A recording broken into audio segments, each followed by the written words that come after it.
Viva eu! Viva tudo! Viva o Chico Barrigudo!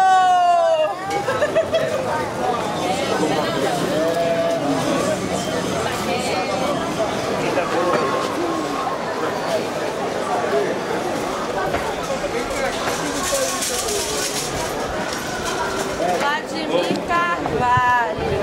Prazer. Deixa eu ver aqui. E é sobre o que isso aí?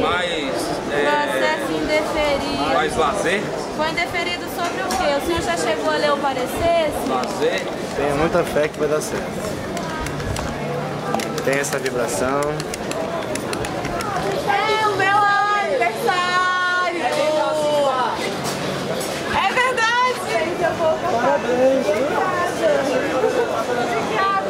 Vai pro céu.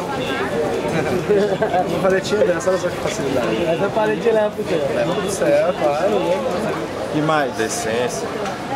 Decência ou indecência? Decência. A indecência já tem muito, sobra, né? Decência. Tá aí purificada, já vou pro céu. Já vou pro céu. Vai, se encontramos lá. Se encontramos no céu, purificada. Não, esse departamento é isso que eu sou, tava com o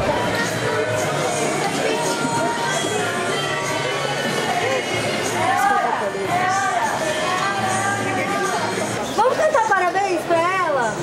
Parabéns pra você, nessa data querida. Muitas felicidades, muitos anos de vida. Parabéns pra você. Você tem processo aqui parado? Não. Tá tudo ok com o senhor? Tudo ok.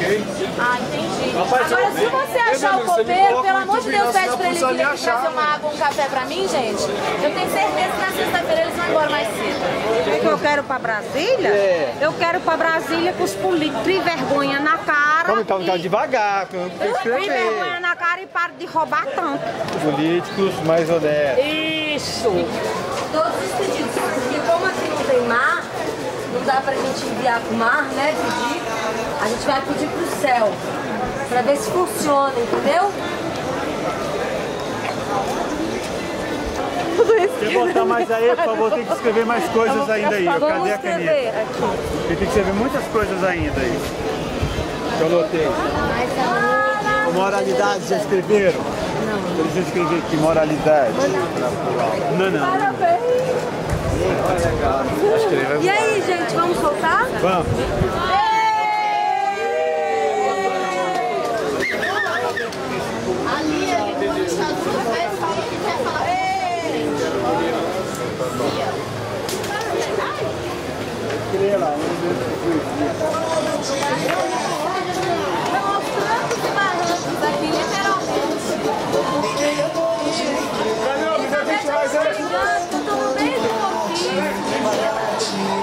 Tô fazendo aqui uma solicitação de